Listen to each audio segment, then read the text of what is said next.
Commandement repos. Je vous félicite pour ce que vous faites. C'est une très belle manœuvre, c'est une belle opération montée par le poste de commandement du secteur avec son chef, le général Traoré.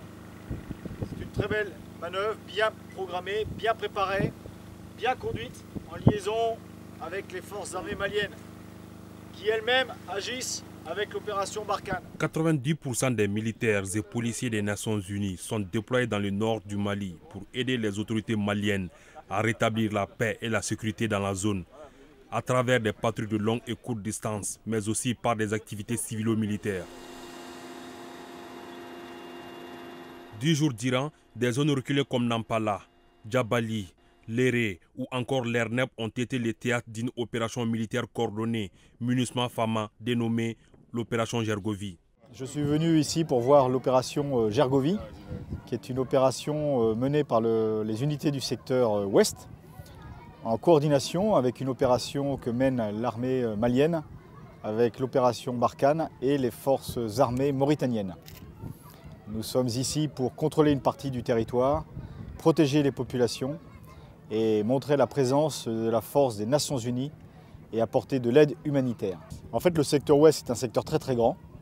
Nampala, c'est sur l'axe qui remonte vers Tombouctou et les unités du secteur ouest passent de temps en temps par Nampala. Donc là, c'était une bonne occasion de s'arrêter plus longtemps, de contrôler un petit peu plus la zone, de rassurer les populations, de partager avec eux certains événements et en particulier donc de leur apporter de l'aide humanitaire.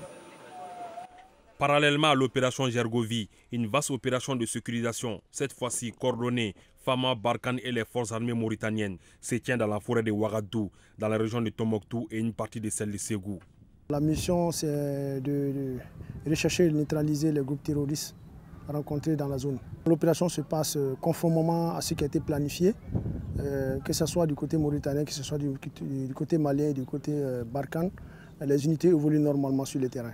Sur ces forces, que ce soit Barkhane, la MINUSMA, ces forces sont venues pour appuyer les forces maliennes dans l'exécution de nos missions régaliennes. Et la coopération et la collaboration sont vraiment excellentes entre les différents acteurs. Sous-lieutenant Comparé Youssouf, commandant des troupes. Troupes prêtes pour la revue. La MINUSMA n'a pas un mandat d'élite antiterroriste.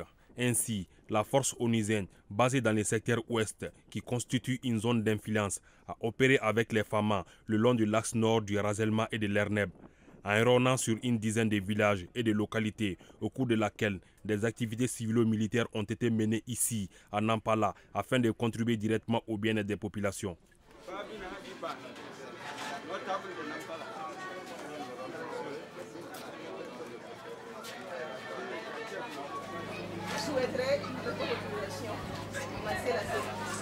On commence. Merci.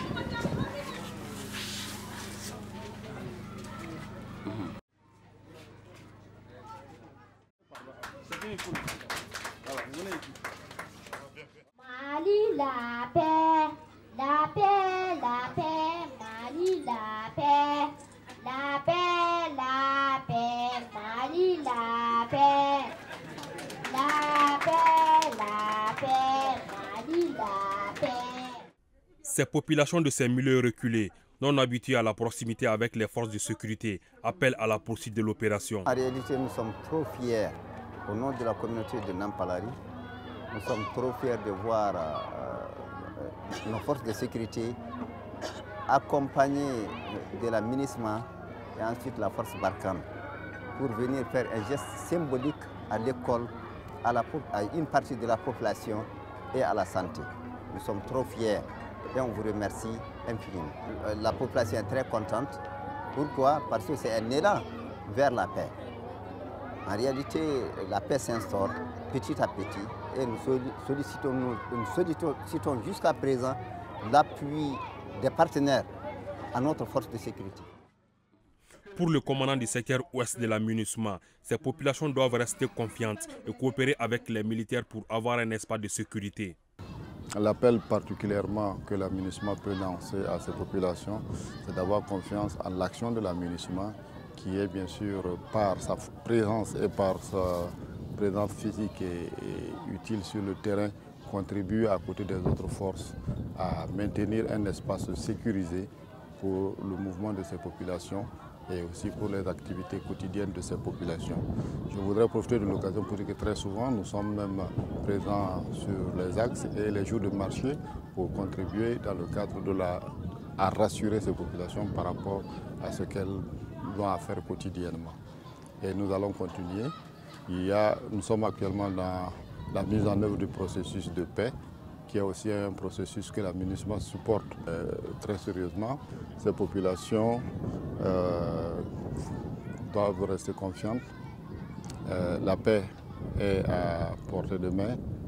Je pense qu'avec le concours de tout le monde, leur concours aussi, parce que les forces ont besoin de leur appui pour pouvoir les accompagner dans leur action.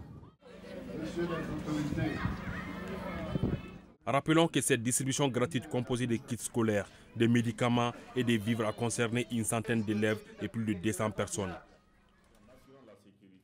À la fin de l'opération, une délégation du G5 Sahel, conduite par son secrétaire permanent et composée de l'ambassadeur de la Mauritanie, des représentants de l'opération Barkhane, des FAMA, de l'EITM et de la MINUSMA, s'est rendue à Tombouctou pour constater de visu le succès de l'opération. Aujourd'hui, à opérationnaliser ce mécanisme opérationnel.